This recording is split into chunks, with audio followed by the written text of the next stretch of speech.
What prompted you, or how did you even get into moving away from the barbershop to be able to go on site and make those partnership deals? They're a multi-billion dollar medical device manufacturer. One of the most consistent attributes, I guess, of millionaires and billionaires is positivity.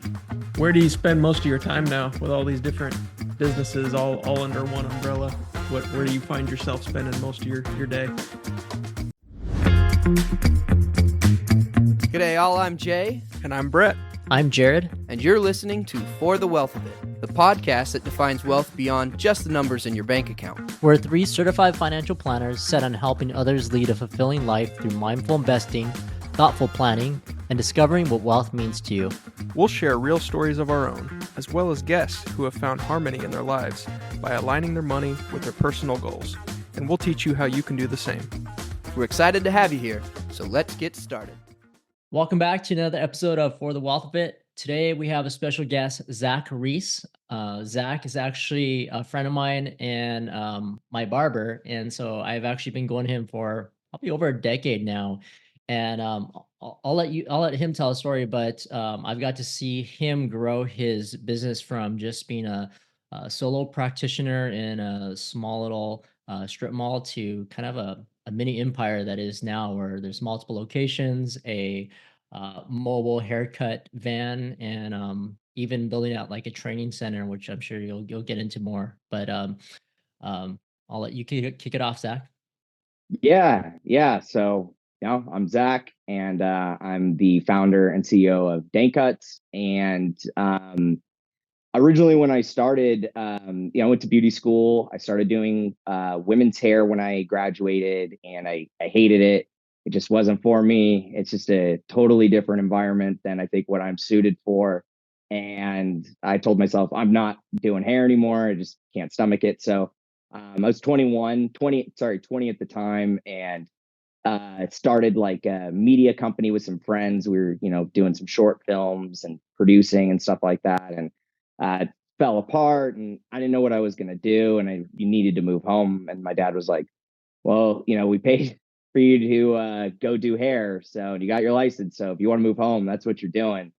So I thought, all right, you know what? Men's hair is something I could stomach. So I got into that. And my original idea was, good old boys club, just a place where you could go get some whiskeys, maybe smoke a cigar, all guys, and hang out. And I started building on that concept a little bit when I had, just my own charity. Didn't even have a location yet, but I was starting to cultivate that vibe and had that vision. And I read this book by a guy named Michael Gerber. He wrote a book called The E-Myth.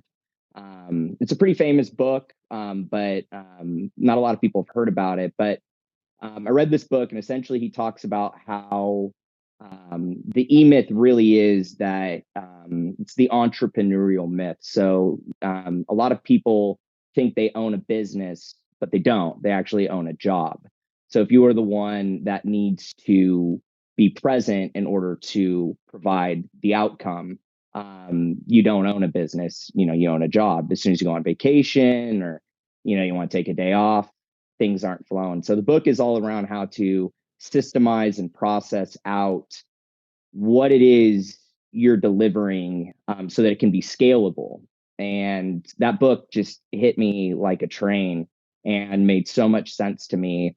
And in that same time, I read another book by a guy named Saeed Omar. He wrote Checklist Manifesto, another pretty popular book, not as prolific as the E-Myth, but really good book. And it's all about how checklists and following them have like saved the human race, and have taken all these difficult processes like flying a plane or surgery, and have made them a step-by-step process. So I thought, well, wouldn't it be pretty crazy if you could develop a system to give somebody a haircut, right? Fit it to them, and have a system to record it, right? And have it on file. And no matter where this person goes, anywhere in the world, it's on file, and they could get that haircut.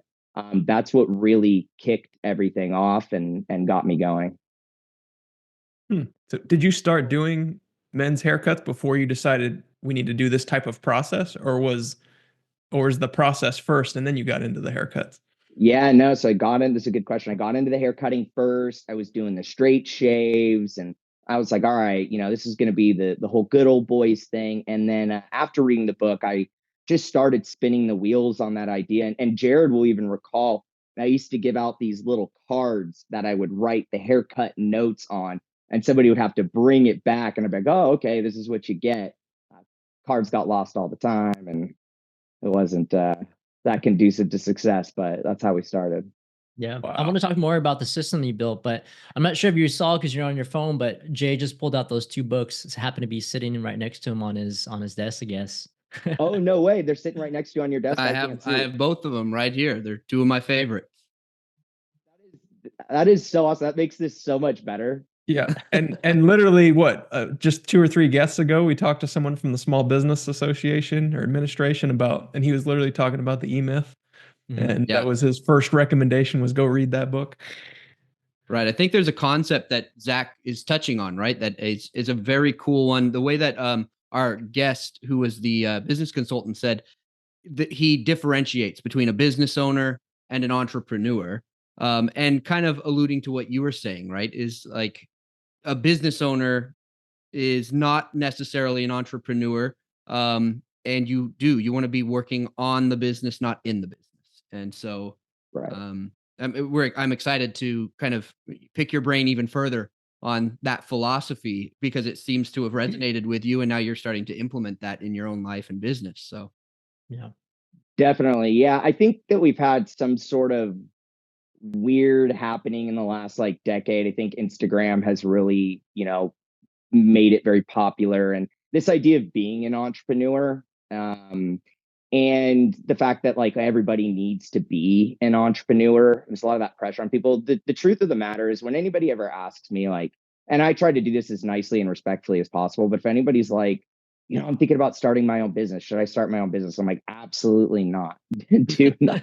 Absolutely do not. Like starting your own business and trying to grow it as an entrepreneur into something that is an enterprise is you have to it's got to pull you from your bones. Like it's got to be something that you are hell-bent on, passionate on, and there is nobody who's going to stop you because there is every brick wall in the way, for as long as you can see. And if you're not in that state of mind and that's not where you're coming from, it's near impossible to do. And that's why so many businesses fail, in my Mhm. opinion. Did you feel that when you were just cutting hair and writing things out on a note card one by one? You're like, there's got to be a better way. Is there like something deep in your bones that you like, I got to do this?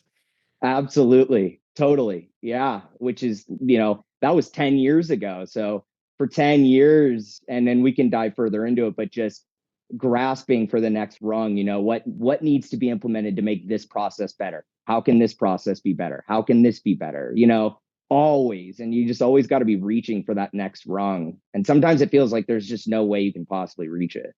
right. Yeah. It almost sounds like the books coincide with one another, right? Like, so Michael Gerber of the E Myth is saying, systematize it, think like a franchise. And then the checklist manifesto is going, and here's a system that works and has worked for centuries. And so you could really use those coincide together and be like, all right, I'm going to systematize, and here's what my people need to do. Check, check, check, check, check. And we're getting that system done. Yeah. And Right.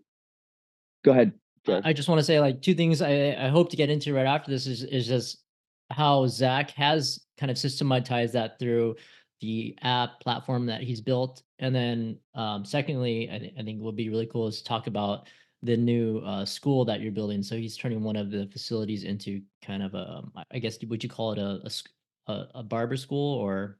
Yeah, you could call it a barber school, hair school. Yeah. Yeah. So there's a way to kind of scale. But even before that, I think like I noticed from kind of an outsider, I think you first built that culture. You would have those. I remember Mario Kart tournaments and Yeah. hangouts, and so that was even before like you had that app that you built, and maybe you could talk about that now. But I think um, as someone who goes in, I go in, they have all my pictures from all sides pulled up.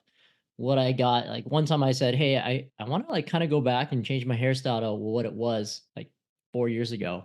and they were able to scroll all the way back and say, "Oh yeah, this is what you look like," in 2019 or wherever it was. And so I think that process is pretty unique because it's hard to get consistent haircuts from different people. And I think this is one of the few places that you have that high quality and level of consistency.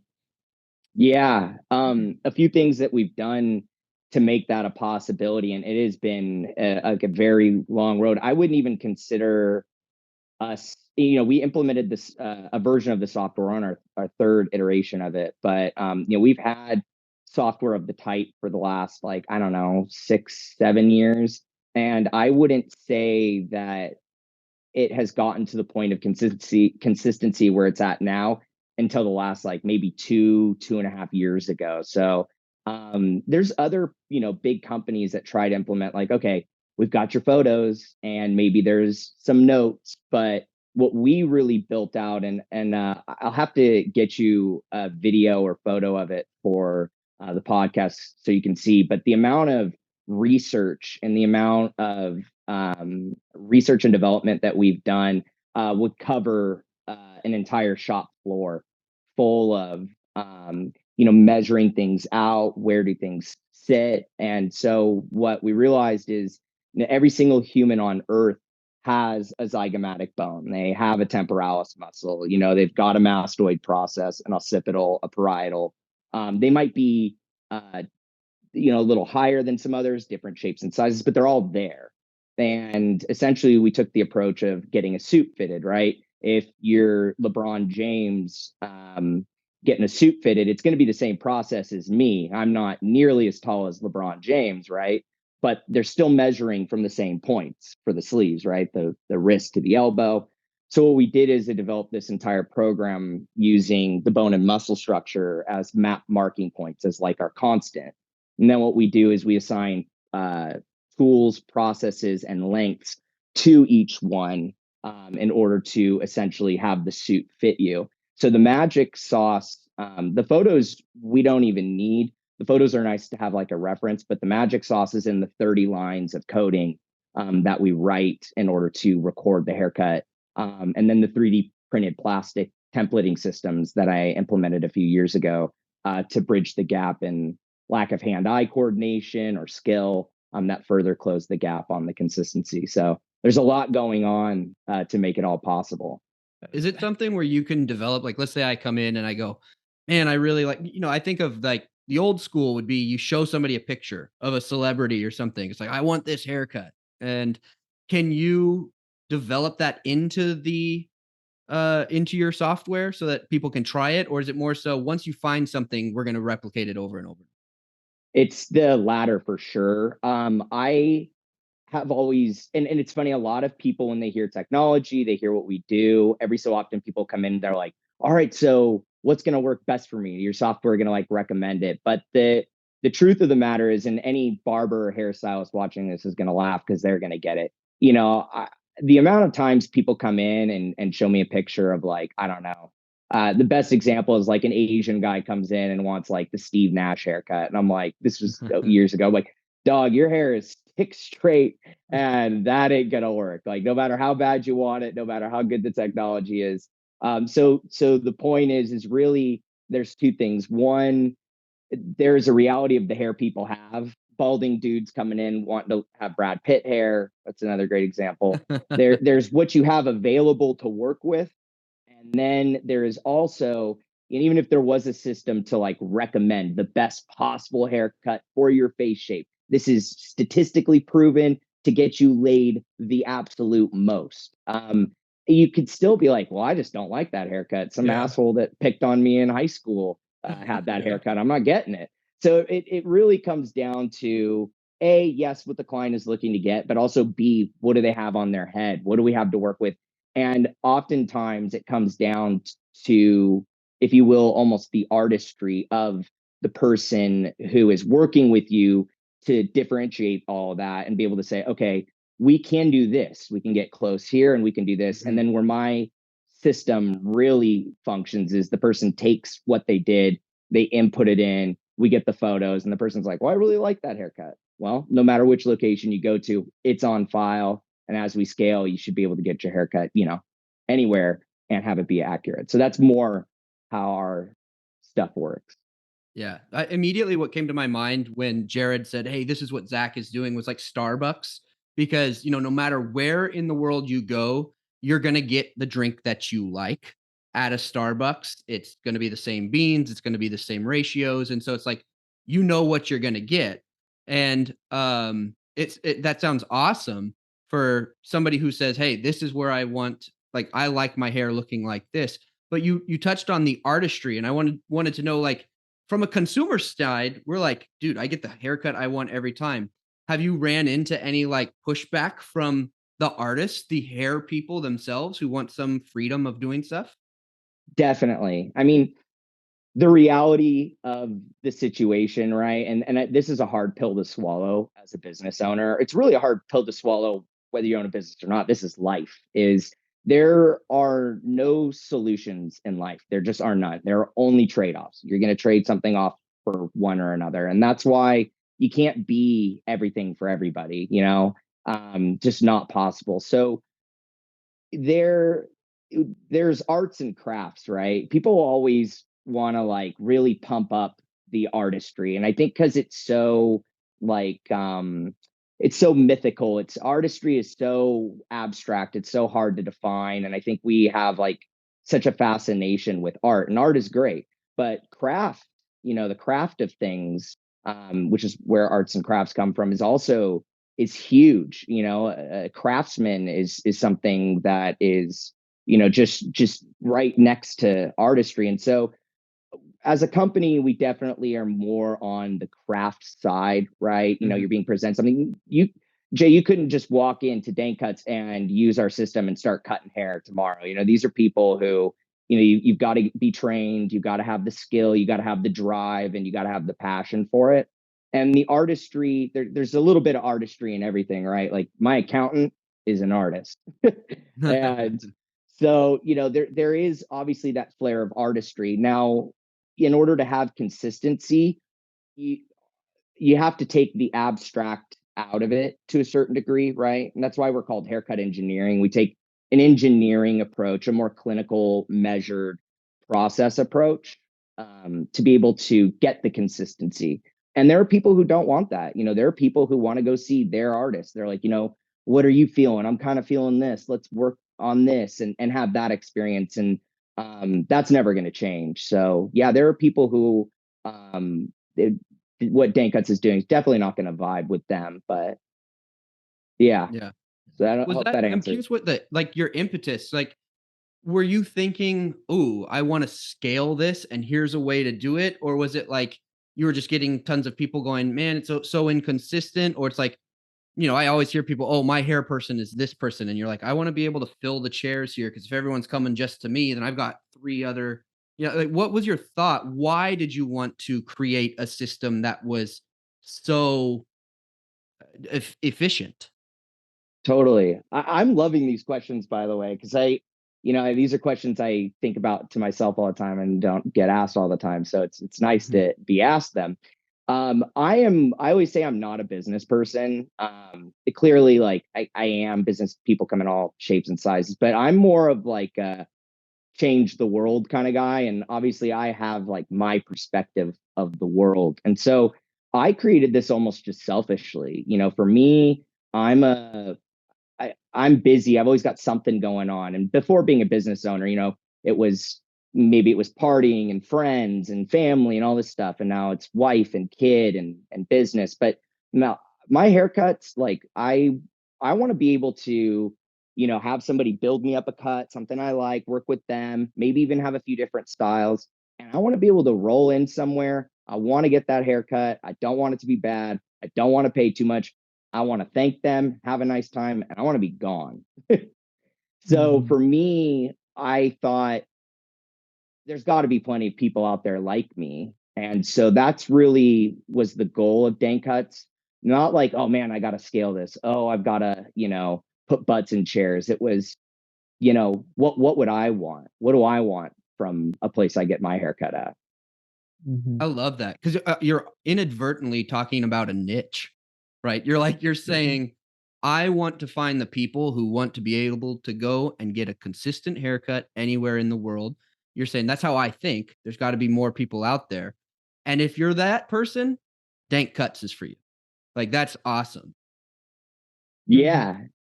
And it's been hard because, there's people who don't like it. And I'm like, man, I got to find a way to tweak things to make it so it fits to them. And every single time I do that, the people who want what we're doing are like, hey, why are you messing with the formula? You know? Yeah. Right. Yeah. Yeah. And Before it's Eric scale and before like it probably even went to you, it was like I went to my guy, and if they were on vacation, that means I wasn't getting a haircut for however long, and I had to fit, Good point. try to squeeze my haircut in. And I realized, I think, and it just seen the growth. A lot of guys value the convenience of, being able to go to multiple locations and pick, when it's convenient on their schedule to get a haircut, and just knowing that it's going to look good every time. Yeah. I think and I say this all the time, I there's this triangle that I have in my head. It's quality and consistency, convenience and cost. And I think there's a weighted advantage to convenience. Obviously, if it's so convenient, but the cost is high and the quality's low, convenience is not going to win out. But as long as the convenience is solid and the cost is reasonable and the consistency and the quality is above average or good, preferably, right? Convenience is king. I mean, at the end of the day, that's how we all gravitate as human beings, is towards convenience, Yeah, I was in I my was opinion. watching something on your website, and you had a video on there, and you're talking about how haircuts is a problem, and a massive problem, I think, is what you said on your video. And I never thought about it that way, but then I was thinking about it more, and I was like, every single month, I'm always planning out like, okay, when am I going on vacation? Are there any holidays? Is my barber in town? Like all these, it's like all these minor little things that show up just once a month, but it's enough to like I have to like plan it out for the week. And you're right. Like if you go out of town, you're in another state, you're probably not getting a haircut because you don't know anyone there.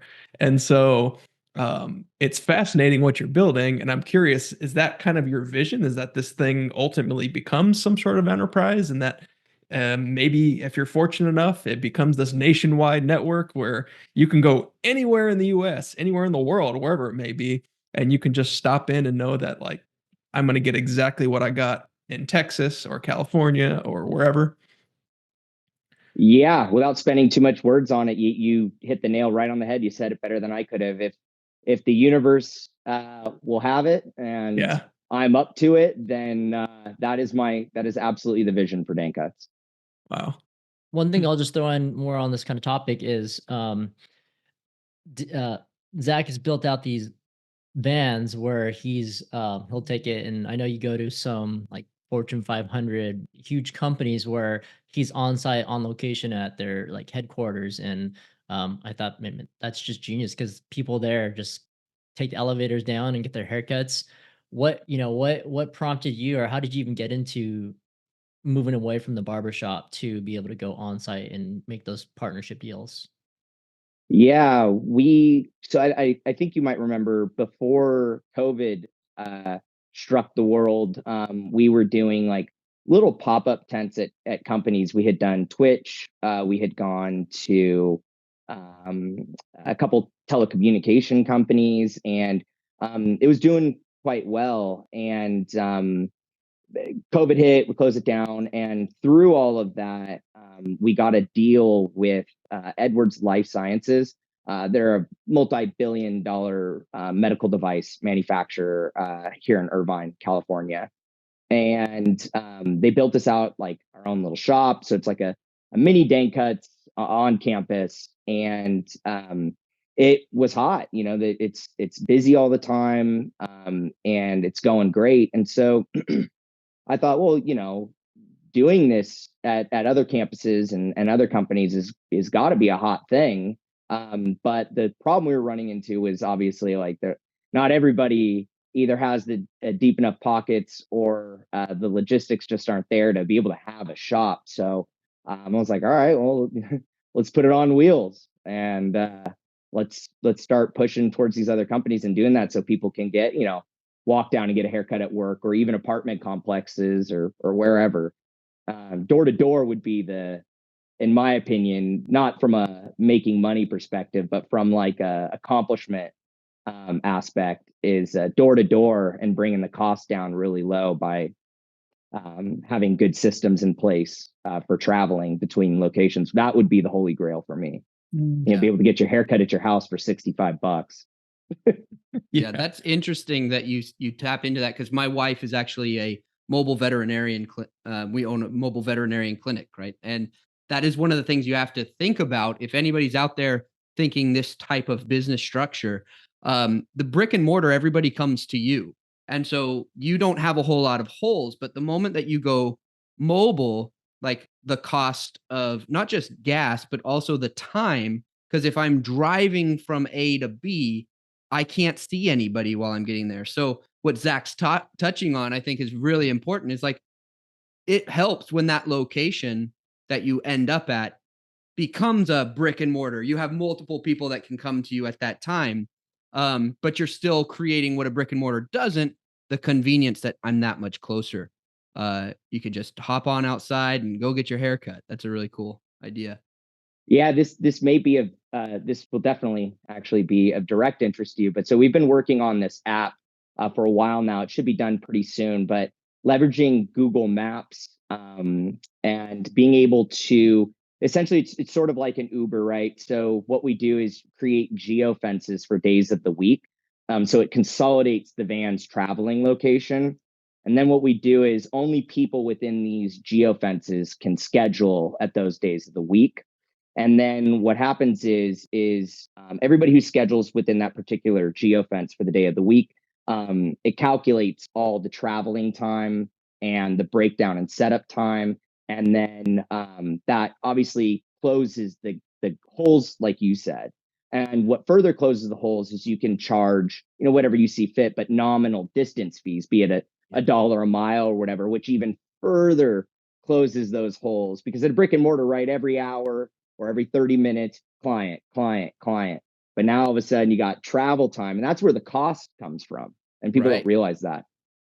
Right. So That's we've been working exactly on that. right. And I think people, to your point earlier, like, convenience is king right now. We live really, really busy lives. And so we have seen, and I'm sure you're seeing it as well, it's like, well, I can drive and it be $40, or they can come to my house and it be $65. People are willing to pay it just because it fits into their lifestyle a little better. Totally. And it's not like somebody's going, oh, there's a money grab, I'm going to charge 25 more dollars. Literally, for anyone listening out there, it's business owners going, it costs me more to come to you, so we can do a win-win. It's convenient for you, but it's going to cost a little bit more for me to come to you. Yeah, absolutely. And that's economics 101, right? Like, businesses have to pass their overhead on to the customers. I mean, Right. that's just the way it works. Yeah. I was going to touch on the convenience factor when you brought that up too. Is I think you're exactly right, and it's actually deep rooted in our psychology. Convenience is because our brains are lazy, and it's because brains are meant to help us survive, right? Is this a threat to me or is it not? And any thought beyond that is energy. And so convenience is our brain's best friend. We will make errors, actually, if it's convenient. Because our brain's like, oh, good, I don't have to think about this, it's safe. And so you're absolutely right. So any business owners out there, keep that in the back of your mind too, for anything you're creating. Convenience websites, right? I'm going through that right now. Even that, they're like, don't make them read stuff, show them stuff, click here to get this, Yeah. the end. Yeah. Totally. And it's counter to your point too. It's counterintuitive sometimes as a business owner, because you're like, I have stuff that I need to get across. You're like, Yeah. yeah, well, you gotta trim it down. Yeah. Right. With that all the So time. Zach, you go from learning how to cut hair to learning the anatomy of a skull to building this technology to provide consistent haircuts to people. And you're obviously a business owner of I guess it's all one business, but doing a lot of different things. I mean, do you consider yourself a personal services company, a medical company, a technology company, a what do you consider yourself at this point? We definitely, like on my LinkedIn, we consider ourselves a technology company, Mm. first and foremost. And I probably should have been some sort of an engineer, but I didn't know that growing up.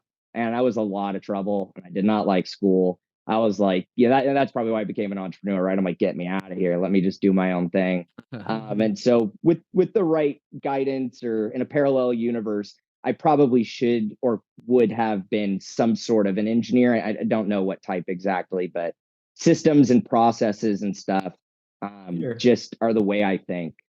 So we're a tech company and we're building tech, and we may, license that stuff out in the future to other companies. During COVID, I was in talks with Rob Goggins. He's the president of Great Clips.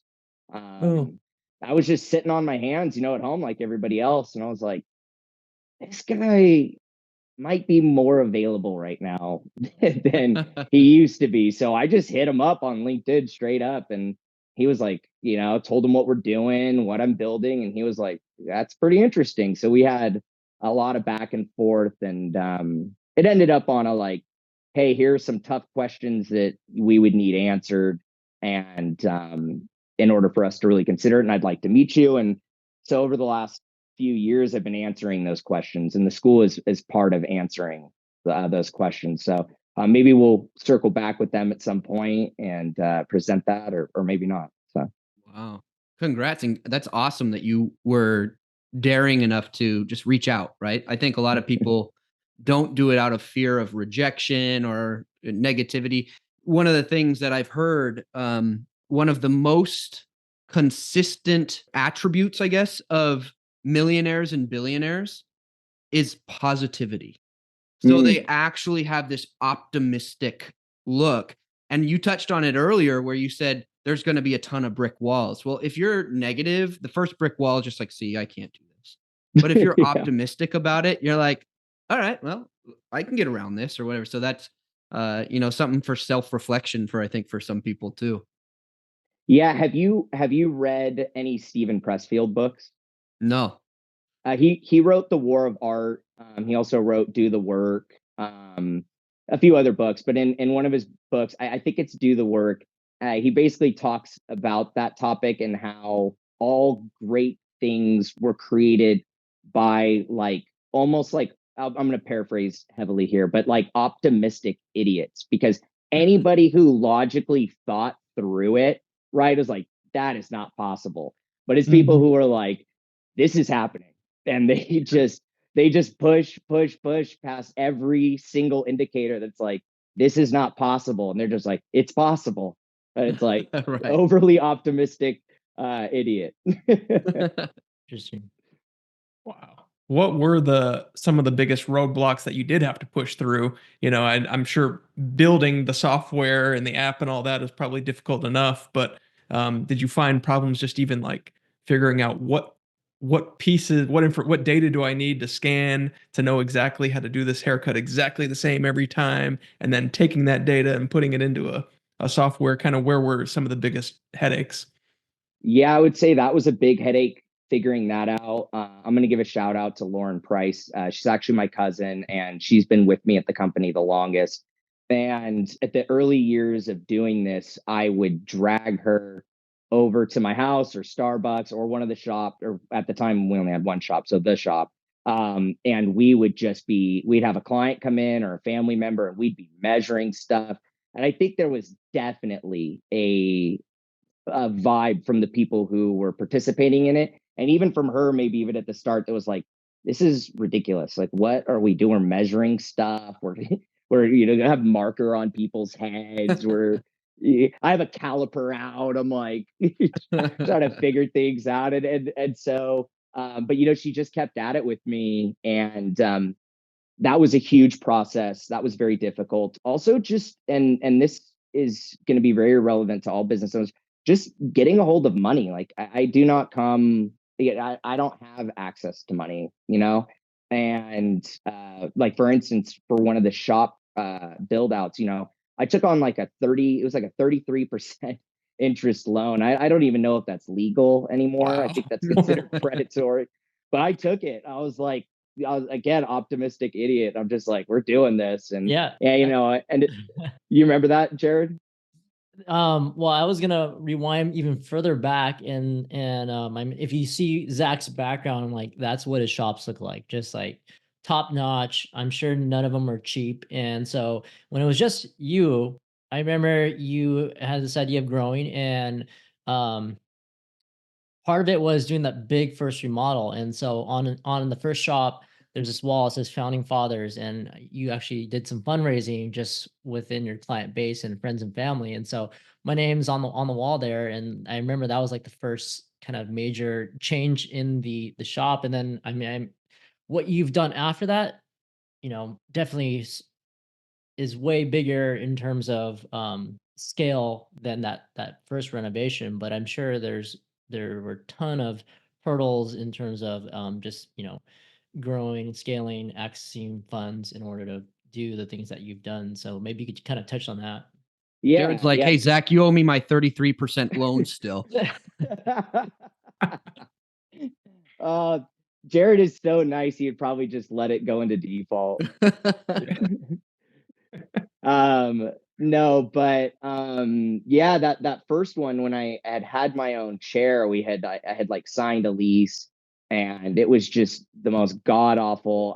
I don't know if you guys are gonna put anything in this post, but I could send some photos. Just the most god awful space, and I would love I it. wanted to. Yeah, yeah, I'll send you guys some good stuff. You guys can use whatever you want, but I was like, I need to renovate this a little bit, and I just had no money at all, and I told everybody at the time, I think it was charging like $15 for a haircut, 15 or $20. This is like, what is this, 2009, 2000? No, sorry, excuse me, 2012. And I told everybody, I was like, listen, there's three tiers here. There's a 40, a 75, and 100. If you give me 40, I'll keep you at your price indefinitely, like a founding father. For 75, I don't remember what came with it besides the price, maybe like a hug. And then the 100 was you get your name on a plaque in the shop for good as a founding father. And we raised 17,000 like 500 ish dollars. And the build out was, I got quoted like a lot more than that. I was like, wow, this is what I have. And so they just, we put something together. It was mine. And it was definitely not even three quarters done, but like I said, it was my first space. And so we went with it. And then from there is when I started getting into, being preyed upon at high interest loans to start doing Yeah. that. And then after that, it's so funny, right? Because, and I don't know if it's still this way today because I'm not in that position, but it's always like the bank never wants to give you money unless you've got like a long, sexy history. And you're like, I can't have a long, sexy history without this money. Yeah. Yeah. Yep. It's It's just so risk dumb. assessment for them. That's all it is, right? Is we are in the business to make money for our board members uh or our shareholders, and we aren't willing to take on a risk. So we need the people with money to give money, and it Yeah. becomes a Yeah. game. Yeah. Were you trying to buy those buildings or just do some renovations? Oh yeah, no, just do renovations. Yeah. Okay. Wow. I have never bought a building. Um, it sounds cool. I would love to tell somebody I own a building, but Yeah. I'm curious, would you touch on like raising capital is a big thing, right? For people. There's multiple ways. Like you said, you go get a loan, but private equity or something is a way to do that. So it sounds like you went to your immediate contacts first. mhm. And then, and correct me if I'm wrong, but it sounds like you have to say, hey, this is what's in it for you so that it's a win-win. Is that kind of how you approached it? Or what did Yeah. you find worked well for people to say, yeah, I'm happy to do this? Or people that went, no, thank you. Like, what was the difference between those It two? was the hugs. Give me the I like to believe that. I hope it was. Um, yeah, at the end of the day, right? Um, eh, Money and things, items, whatever you can accumulate, like it's all kind of meaningless all of it. Like what's really important is like the story, the journey. And I I found that to be increasingly true the older I get. But you know, I think for the people who really donated, I don't think a single person really thought about it like what's in it for them as far as like a return on the investment. Mm. I think everybody really thought about it like here's somebody who's got a vision, you know, and I was clear about what I was attempting to do, and then still in the process of doing with all of them. And I think that everybody who invested, and I'm speaking for them, so this is just my assessment, is that they wanted to be a part of that story. You know, they wanted to be a part of that vision. Mm. And I think that's why most people were like, you know what?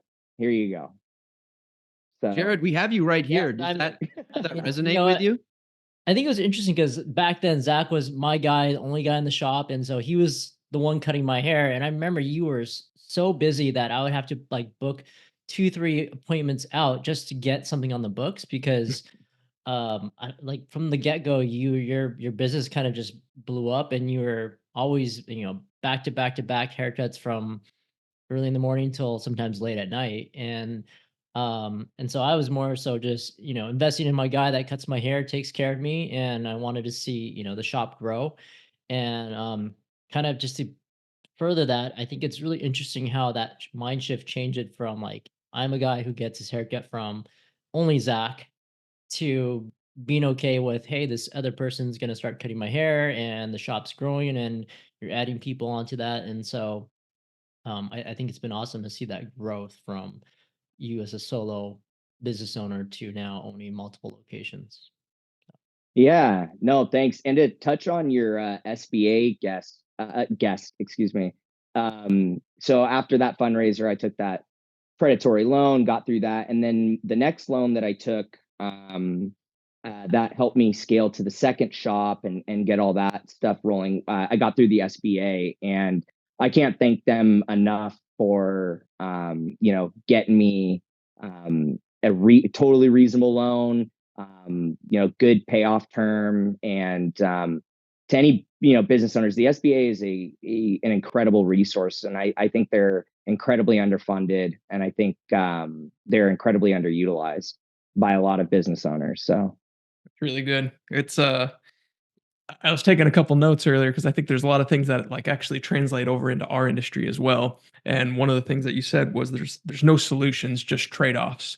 And that's so true in our world. It's like investment products, financial products aren't necessarily bad. It's just they're bad when they're sold to the wrong people and for the wrong purpose. And so I'm wondering, what financial trade-offs you've run into, besides the loans, of course, as you've started to grow and you get a little more income, more assets. What are some of the kind of the things, key decisions you've made along the way?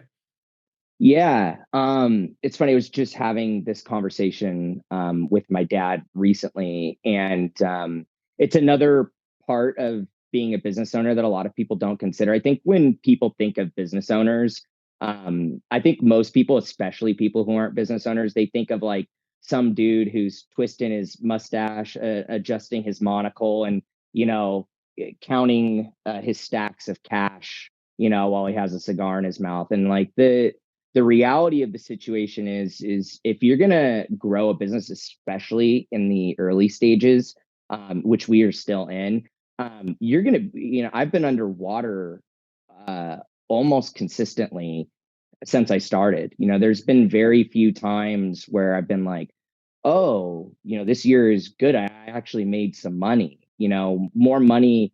And if you have one location right and you've got it super dialed and you've got your systems in place and you're not planning on growing it, yeah, you can make some cash and you can do good and you could sit there. But like if you're trying to scale something and continuously grow it, and whether or not you're taking outside capital from investors or whatever, yeah, you're not twisting your mustache. You are constantly trying to keep your nose above water enough to breathe. And so I would say, and it's not super detailed, but as a abstract as a whole, I would say that's the trade-off. I've been financially strapped throughout this journey, and it continues to be so. I mean, there are times where I'm just like, dude, I don't smoke, but I'm like, I need a cigarette, or like I can't take the pressure sometimes. It's hard losing sleep over like, is there going to be enough money to cover this? Because I wanted to make that stretch to another location, or I wanted to bring on some new staff, or whatever it is. That's Would the you? trade-off to me. Would you be Mhm. willing to touch on like how take it personal on the personal side? Like you mentioned earlier that you're going to be going to another state so that your family can see the baby and stuff. So are you married or how Yes. you're okay, so you're married and have a child and you've been underwater. How has that impacted at home and what did you guys do to kind of help get through those times? Yeah, no, for sure. I'm super frugal. I used to say cheap, but my dad, I used to call him cheap, and so he's like, dude, it's frugal. So I've clung on to that word. Just very frugal. We live within our means. I try anything that we put on the credit cards, right? I make sure that it can be paid off, and we're not sitting in credit card debt. And just, I guess, always. This is my personal opinion. I don't know if I'm going to be vilified for it, but I think it's, as long as you have realistic expectations, right? You're not constantly in that keeping up with the Joneses, having that new watch, having that new this, going to this festival or whatever. If you've got your priorities to be with your family and your business, and you're being reasonable, right? I think you can always find a way to make it work and live a life that's good, you know? Yeah. As far as buying that house with the pool, yeah, I mean, I've had to swallow that that's not going down. But everything else, has been manageable, and we live a good life, and there's a lot of opportunity in the future. So, I obviously sell that to my wife. Like, hey, we're going somewhere. We are going I somewhere. have so much potential. Yeah. Well, And she could see it, which is why she married me. So I lucked out. Yeah.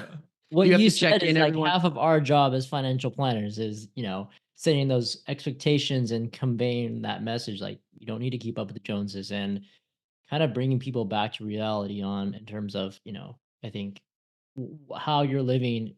That's what most people struggle with. And so I think it's awesome that you have that key down. And I'm sure you figured that out being a business owner, because that's the first thing I think you need to dial in before you go out and take on this excessive risk, and doing things that a traditional W-2 doesn't aren't is not exposed to. Yeah, Jared, that was the thing next thing I was going to touch on was he's talking about bald guys wanting to look like Brad Pitt. It's like, sometimes the first thing we have to do is just say what's possible. Like, what do we have to work with right now, like you said earlier, Right. and saying, okay, with what you've got, here's what you Mhm. can make happen. And the same thing happens in finances. It's like the very first step is let's get a very clear picture of what you've got right now before we say, yeah, we're going to go buy this house and investment real estate and this and travel the world and whatever. And it's like, if the money's not there, it's just not going to happen. So it sounds like you have a pretty clear picture of like, I know what I have, I know what I, have to work with, and am not going to set too outlandish goals here. Yeah. Yeah. Yeah, totally. I try to exhaust, like, I look at money. I don't look at money as something to like covet or hold on to. I look at it like fuel. Like, it's got to be used, and it's got to be used to grow something. And so in the vessel that I've used has been my company. But yeah, you gotta work within your means. But you also have to be a optimistic idiot. So Right. No, I think that being malleable and thinking outside the box and things, because when you brought that up again, you said, well, a bald guy wanting to look like Brad Pitt. I thought, well, shave Brad Pitt's hair and now you look like Brad Pitt, like, Yeah. but to your point, it's not maybe what you were thinking, but we have to work within our means, or as Zach's saying, be an optimistic idiot and go, okay, well, I need hair then. Well, then figure out how to go get Yeah. hair. So yeah. Jay is really being creative. He's encouraging people show up at Brad Pitt's door with a razor and Yeah, just and just shave off. shave. Now I look He'll like him. understand as long as you say, "I love you. I just want to look like you." Oh, so yeah, I'm curious, Zach. I mean, so your wife, did she have to work through this as well? Like, was she able to kind of keep you guys afloat at home, or? Yes, my wife works. She does eyelash extensions, and yeah, it's been helpful. She still works. We kind of trade off babysitting with the baby and all that stuff. So Yeah. yeah, and things today. I've got the boat pretty like leveled out. Today. I would say as of the last like year, things have really started to level out for me to where, and it's funny, right? Because it's like now that things like I like have my chin out of the water, I'm like, all right, I'm like too far out of the water now. Like I gotta get back close to my nose again. So I'm in a comfortable spot, which is I think why I took on the van and the school and the new product line, because I'm like, I'm not pushing, I'm not riding on the red line hard enough. Yeah. Where do you spend most of your time now with all these different businesses all under one umbrella? Where do you find yourself spending most of your day? Uh, I have uh, I have really bad ADHD, and so I think of it as a superpower. I try not to, let it ruin my life, but I ping pong, and I do it strategically. I'm a big chess player. Love playing chess. One of my favorite things to do. But I always, take a look at the board, and I like having multiple things to be able to think out in multiple ways and execute on them. And then obviously having really good staff to be able to Mm. rein that chaos in, because without them, right, without good staff and people behind you, you could do that, and you could go a mile wide and an inch deep real fast. Mhm. You still So yeah, cut? yeah, I do. I have a haircut. I'm giving a haircut after this. Thanks, But Jared. yeah, it's I haven't cut Jared's hair in a while. Been a while, yeah. Last time I Last cut time Jared's we did hair. it because we were talking finance stuff, but I need to go down to Ladera and get a new chair. Yeah, yeah, we'll have to do that. But I don't cut that often. Um, it's funny because cutting hair is like it's one of my favorite things to do. I equate it to like skateboarding or surfing. It's like something that I'm very good at, that I really enjoy doing, and I love just getting behind the chair. I like talking smack to my coworkers, talking smack to the clients sometimes, and just shooting the shit, cutting hair, having a beer at beer 30, which is last client of the day. And it's my favorite. But now I find myself, it's like almost like a victim of my own success. I'm primarily do stuff that I'm passionate about, but I don't like doing. The work that I do day to day is stuff that I'm just like, ugh, you Mm. know, That's I do a lot interesting. of just, Oh, it kind of brings it full circle to in the very beginning, right? Where you were saying like there are trade-offs, and you're also not you don't own a job anymore. So you've done it right in the sense that you're not sitting there cutting hair, cutting hair, cutting hair and resenting the hair cutting. You're like, I still enjoy it. I like to sit down and do when I can. But the trade-off was you don't get to do it as often as you used to, right? And embracing absolutely, that. absolutely. And I think that goes back to the point of, that's why you have to have passion, and you also have to be like hell bent on solving a problem, because there's that saying, do what you love and you'll never work a day in your life. Like that is great on like a Pinterest picture with some flowers, but that is so far from reality. I think if you do what you love, you'll continue to do it even when you don't want to do it. Love And that. that's what I believe. And so, dude, if I told my wife one more time this year, I'm just gonna stop everything and be a fireman, and she'd make me go be a fireman, man.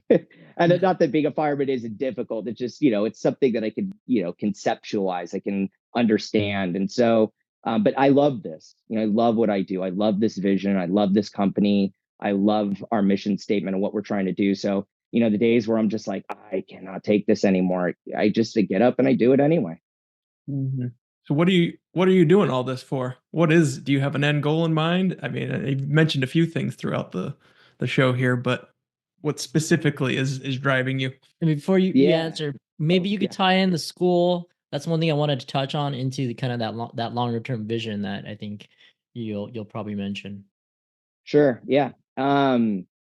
One Thanksgiving, I asked my brother, who I'm pretty close with, I asked him, I'm like, do you want to change the world? Like, genuinely just asking. He was like, no, no, I have no interest in that. Like, why do you? But I was like, yeah, like an undying urge. And he's like, that sucks. And I was like, What a burden. damn, yeah, seriously, like, dude, no.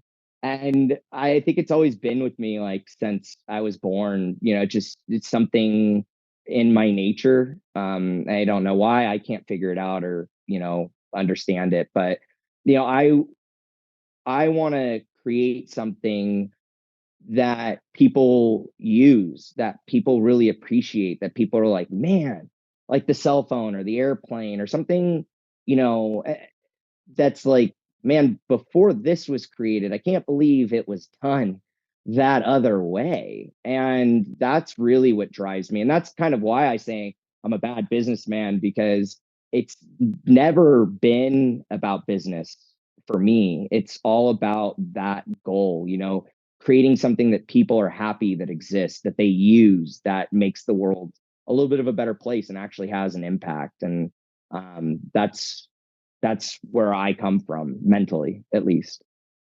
That's great. I'm curious if you can kind of tie that in, because that's like the impact and what important to you. How would you then define wealth? Because we're for the wealth of it. Mm, So is that? I mean, it parallels, but what would you say is living a wealthy life? that is a really good question. I think my dad recently went through this. He got septic. He was really sick, to the point where he doesn't have his affairs in order, and we were showing up, and I'm getting his last will and testament together. We having outside family members come to sign it because as witnesses, because we can't. And I thought I was going to lose my dad, who's one of my best friends and my role model, and it was heavy. And then afterwards, he recovered, and he's doing quite well now. But one of the things him and I have really talked about is my dad was just a workaholic. He's the guy who shows up to his own Christmas party late in scrubs. Sorry, own Christmas Eve party late in scrubs because he was, treating. And he's really pumped the brakes. And he told me that in his time, he wasn't thinking about his business. He wasn't thinking about, the what he was trying to accomplish. It was the people who were standing around the bed there with him. And I know it's just so cliche. And uh, there's got to be a million dudes on a million podcasts saying exactly what I'm saying now. But I think living a wealthy life is pursuing your dreams and your goals without losing sight of the fact that it's the people around you that you love that are the most important thing. And I think if you can balance the two, if you can balance pursuing your vision for what it is you want to be, as well as staying in tune and in touch with the people you love, I think that's living a wealthy life, in my opinion. I love that. Yeah, I love that. Said it so well. It's a I mean, it's almost a struggle. It hits home to hear you say that, because you're absolutely right. It's like, I love working on my business, but I feel unbalanced frequently with my family life. And that's the goal, right? Is to feel balanced, where it's like I'm successful and enjoying the business, which leads me to be able to spend time with the family. But we become obsessed with one Yeah. side generally, and I it's mean, really hard to balance. So that's really cool. Thank you for sharing that. too many Thank you. people lose sight of just what you both said right there. Is they do it for their family, but they get too involved in the business or whatever they're doing, and that becomes their whole reality. So I Yeah. think that's important. Well, Zach, I'm curious. We want to wrap it up, but at the same time, Jared wanted to make sure that you touched on the school thing. So I think Oh the yeah. best way to do that is say, hey, where are we going to see you in the future? What's coming from you? And if somebody wants to get in contact with you, how can they do so? Sure. Yeah. So my goal is has shifted from opening up more locations and growing, and put a little pause on that over the last 2 years to get through uh, the state departments to be able to open up a school, to be able to receive a license to cut hair and have a program. So essentially, it took our what we've built right for Danckuts and the entire training manual and all the stuff, and we've uh, made it digestible and understandable for people who want to get out into the industry. And my goal from here, and going into 2025, is to have the institute be open, obviously, but then to bring more people into the industry. This line of work, cutting hair, and being in this industry, has given me everything that I have, and is been one of the most enjoyable things that I could ever imagine doing day to day. And I want to share that with other people. I think a lot of people do get stuck in jobs they hate, and I wanted to be able to create a space to be able to tell those people, hey, maybe this might be a good career shift for you, and give them a really solid education, a really good foundation for them to take their first step on. And then how it relates to the company, to be able to be like, hey, we would love to hire you on at Danckuts. We'd love to have you. You embody what it is this company is all about, and you're putting in the work, and you're about to get your license, and we'd love to have you on our team. And that's kind of the main goal for the school, and kind of where we're headed right now. Nice. That's awesome. Zach, how can people find you if you're in the SoCal area? Yeah, yeah. We're here in Orange County, California. My Instagram is just Zac Reese, ZACREESE. And then the Danckuts Instagram is just DANCKUTS. And if you message us on there, or go to danckuts.com, and if you're interested in the school, you can apply there, and we'll get the enrollment form and reach out to you. So any of those work just fine for me. And anybody who wants to reach out or has any questions, I am do my best to get back as quick as possible. Awesome. Well, thank you so much for being here, Zach. Really appreciate you. Any last comments or things that you wanted to share? Yeah, I actually really wanted to thank you guys for having me on here. And I wasn't sure what I was getting myself into, but you guys asked like unbelievably thoughtful questions, and I got a lot out of this myself. And so even hearing me say some of the things that I have only thought felt good. So I really appreciate you guys having me on here. Thank you. Thanks, Zach. The views depicted in this material are for information purposes only and are not necessarily those of Cetera Advisor Networks, High Note Financial, or Savvy Advisors. They should not be considered specific advice or recommendations for any individual. Neither Cetera Advisor Networks, High Note Financial, or Savvy Advisors, nor any of its representatives may give legal or tax advice. Jay Buckaloo is an investment advisor representative offering advisory services through High Note Financial LLC. Jared Tanimoto is an investment advisor representative offering advisory services through Savvy Advisors.